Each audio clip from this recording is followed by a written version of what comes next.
Eh bien, bonjour les spotters et bienvenue dans notre live hebdomadaire de 15 heures. Et aujourd'hui, on va parler du fisc. Et oui, le fisc qui nous surveille sur les réseaux sociaux. Parce que là, il y a eu effectivement un tollé. Parce que tout d'un coup, on a découvert qu'effectivement, de manière très officielle, le fisc, Bercy, par son ministre Gérard Darmanin, a dit qu'il allait utiliser les réseaux sociaux pour faire quoi? Pour tout simplement savoir quels étaient les méchants fraudeurs. Alors, premier niveau, c'est effectivement le tollé et puis surtout la surprise. Alors déjà, première surprise, donc je vais revenir sur un de mes lives précédents où je disais effectivement que Facebook est opposable. On avait eu le cas de cette pauvre personne qui avait dit qu'elle était malade avec son employeur, virée alors qu'en fait elle était en train de faire des selfies sur la plage. Là, c'est pareil. Facebook devient opposable. Et là, en fait, on se dit, ben oui, ça peut paraître un peu fou, mais non, non, parce que le fisc, vous savez, on dit toujours, vous savez, la question des fraudeurs et des signes extérieurs de richesse. Ouais, les grosses voitures que vous avez, alors qu'en fait, vous dites, non mais moi j'ai pas d'argent, monsieur le fisc, je peux pas payer d'impôts. Là, en fait, tout simplement, c'est les gros selfies devant, justement, les grosses BM qui ont remplacé le fait d'être dans des BM. Vous voyez un peu le déport. Donc c'est intéressant, on voit toujours d'ailleurs le move qu'amène notre monde numérique. Aujourd'hui, c'est pas la grosse BM que les flics vont s'emmerder à aller voir, c'est juste de voir que vous avez fait un selfie sur votre grosse BM. Vous voyez, nuance. Mais en fait, c'est toujours un signe extérieur de richesse. Donc oui, effectivement, on comprend bien la logique. Alors tout de suite, on a eu le contre-pouvoir, celui de la CNIL, donc là pour protéger les individus. Donc on voit aussi que les pouvoirs et les contre-pouvoirs en France existent, et ça c'est plutôt une bonne nouvelle, qui dit, non, attendez, moi je veux des garanties, monsieur Darmanin, parce qu'il y a un changement d'échelle. Ah, donc changement d'échelle, pourquoi? Ben oui, parce que ça devient systématique. Et là, M. Darmanin dit, mais non, ne vous inquiétez pas, parce que c'est pas pour savoir si vous avez déclaré une 206 plutôt qu'une 207 et qu'on va vous mettre une vignette à 10 € plus cher. Alors, M. Darmanin, oui, vous dites ça, mais d'un autre côté, vous dites juste après, oh, bonne nouvelle, depuis qu'on a mis de l'intelligence artificielle, le nombre de cas qui ont été décelés à travers nos fichiers, donc c'est pas juste les réseaux sociaux, attention, c'est les fichiers qui sont les fichiers bancaires, les fichiers de consommation, les fichiers qui viennent par exemple de vos déclarations, même y compris sur les éléments sociaux que vous pouvez avoir, Amélie, la Sécu, enfin je vous passe tous les fichiers auxquels on a accès le fisc, c'est passé de 5% de cas qui étaient décelés par ça à 5% quand Darmanin est arrivé au pouvoir, 25 maintenant et 30% depuis l'année dernière. Vous voyez un peu la progression? Donc oui, on est sur un phénomène de large échelle. Donc oui, la 206, la 207, M. Darmanin, ça vous intéresse. Parce que ce qui est intéressant, c'est justement pas uniquement les gros coups. Bon, même si on va y revenir.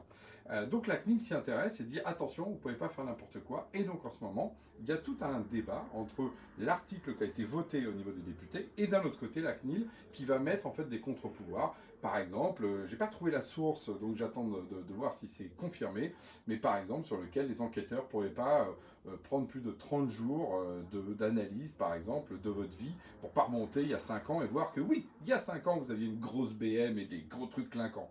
Donc ça, par exemple, ça pourrait être effectivement une façon de se protéger par rapport à la question du temps. Mais là-dessus, on est en pleine construction. Donc nous, d'ailleurs, en tant que citoyens, on doit prendre position. Alors vous êtes pour ou vous êtes contre la surveillance de masse? On y revient. Alors Bercy dit, oui, non, mais vous inquiétez pas, c'est pas pour les petites gens. Alors moi, elle fait, en général, c'est toujours les petites gens qui trinquent sur les systèmes automatiques. Mais bon, faut croire Bercy. Bercy, c'est des gens sérieux. Ils disent, c'est pour les gros fraudeurs. Alors là, je me suis dit, gros fraudeurs qui sont sur les réseaux sociaux, c'est des gros idiots. Et en fait, pas tant que ça, parce que le cas que cite Darmanin, je trouve très intéressant. C'est le cas, vous savez, de tous ces gens qui ont effectivement des grosses fortunes et qui tout simplement disent « Ah mais non, mais moi je suis citoyen des îles Caïmans. J'habite dans les îles Caïmans. » Je ne sais pas si vous êtes allé aux îles Caïmans, il n'y a rien. Donc le mec, il doit passer plus de 6 mois dans les îles Caïmans. Or, le mec, en fait, il vit. Et s'il vit, il peut prendre des photos. Et qui dit photo, il regarde et il dit bah « Non, mais là, monsieur Darmanin, vous n'étiez pas pendant 6 mois aux îles Caïmans. Vous avez passé plus de 9 mois en France. Donc imposition, poum, française. » Donc vous voyez, par exemple là, effectivement, c'est une façon détournée d'aller choper effectivement des fraudeurs, parce que c'est effectivement une des grandes fraudes aujourd'hui qui existent, on le connaît bien, c'est tous ceux qui vont en Belgique, aux îles Caïmans, et qui font croire qu'ils habitent là-bas, alors que ce n'est pas le cas. Donc oui, ça attaque les gros fraudeurs, mais pas que, C'est pour ça que moi je pense qu'on n'a pas fini d'entendre parler de la société de la surveillance. Et si on regarde ce qui se passe en Chine, nos amis chinois, toujours en avance d'un train, c'est une calamité parce qu'effectivement l'État surveille le kiki de tout le monde. Et le fisc, pas seulement, mais l'intégralité, vous savez si vous avez le droit ou pas à des prêts, etc.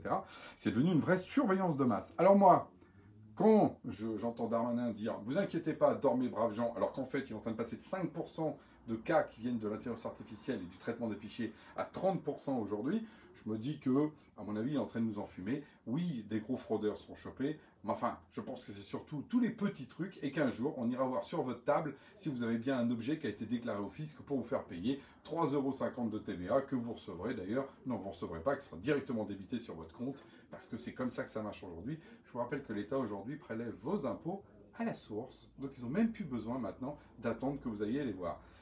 Bienvenue dans un monde de surveillance de masse. Regardons ce qui se passe en Chine et dans 10 ans, c'est exactement ce qu'on aura. Et avec le prélèvement à la source, moi je vous dis, Monsieur Darmanin, il nous prendra les petits euros quand il veut avec de l'intelligence artificielle. Donc quand vous prenez des photos, faites gaffe. D'ailleurs, moi ce que j'ai demandé à Benoît qui me filme, c'est d'enlever toutes les BMW, les grosses chaînes en or que j'ai d'habitude dans ma journée, pour surtout pas que Monsieur Darmanin voit qu'effectivement j'ai des gros signes d'extérieur de richesse. Sur ce, à la semaine prochaine.